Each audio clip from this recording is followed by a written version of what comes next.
This is just a sample of the audiobook. To get the complete audiobook, access the link posted in the first comment. Lay beside him at the edge of the single bed to let him feed. They fell asleep that way, with her hand pressed against his back, holding him against her. His cries woke her in the early morning, and she raised her head, hoping that Skeet would be there. He had left the hospital room abruptly a few hours after the birth, saying he had some things to take care of. But she and the baby remained the only warm bodies in the room. Aside from a few failed attempts to strike out on her own, Jackie Peace had lived on Chapman Street in Orange, New Jersey since 1960, when she was 11. The house had first belonged to her uncle, and had been left in her father's name when that uncle died of lung cancer. Back then, the Peaces had been one of two black families on a block of middle-class European immigrants, mostly Italian, and their race hadn't bothered anyone. In that climate, people didn't think much about race, at least not outwardly. They thought about work. They thought about family. They thought about property.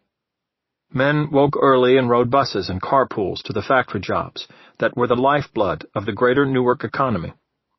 Women stayed home and raised children. Neighbors, in silent and efficient understanding, kept an eye on the homes on either side of theirs, most of which were turn-of-the-century clapboards with peaked roofs set atop fourth-floor attics. Attics packed with old photo albums and records and dishware, remnants of the passing down of property from generation to generation, beginning in the early 1900s. The homes were narrow and close together, but inside they felt big enough, with high ceilings and wide portals between rooms, and long backyards shaded by native willow oaks. Police made regular patrols and were known by name. Central Avenue, a thoroughfare 1 block south of and parallel to Chapman Street, connected downtown Newark to the pastoral townships farther west. A succession of Italian, Polish, and Jewish grocers, pharmacies, clothing stores, flower shops, funeral homes, and local banks. On the south side of Central Avenue, Orange Park stretched out in 10 green rolling acres, shaped like an arrow, its grounds bright with mothers gossiping and children playing. Though dense and urban, Orange could feel very much like a small town where all needs, social, domestic, financial, were proximate and easily sustained. Because factories were the central commerce of Greater Newark, and because the workers in those factories lived in places such as Orange, families like the Peaces could feel vital, as if the history of the city of Newark were moving through them. If Jackie looked east on Central Avenue, in the direction of downtown, she could see in the distance the first of those brick, boxy towers known as slums in the sky.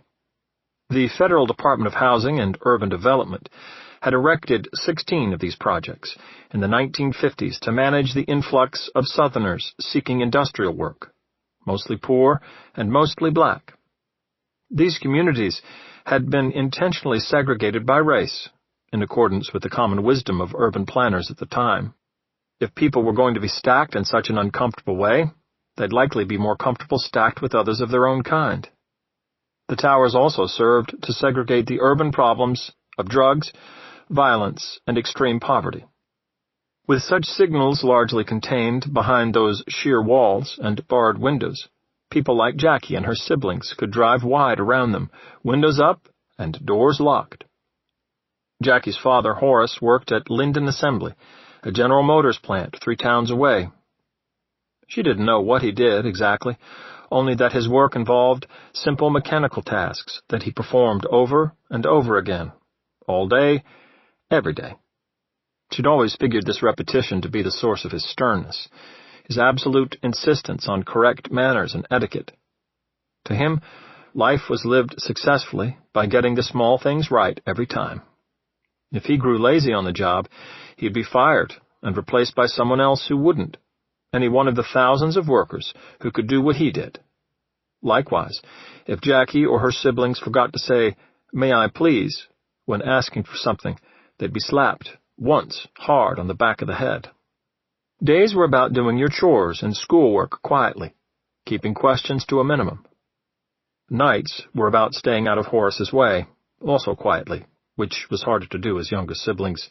Jackie was the third of 9, kept being born every 2 to 3 years.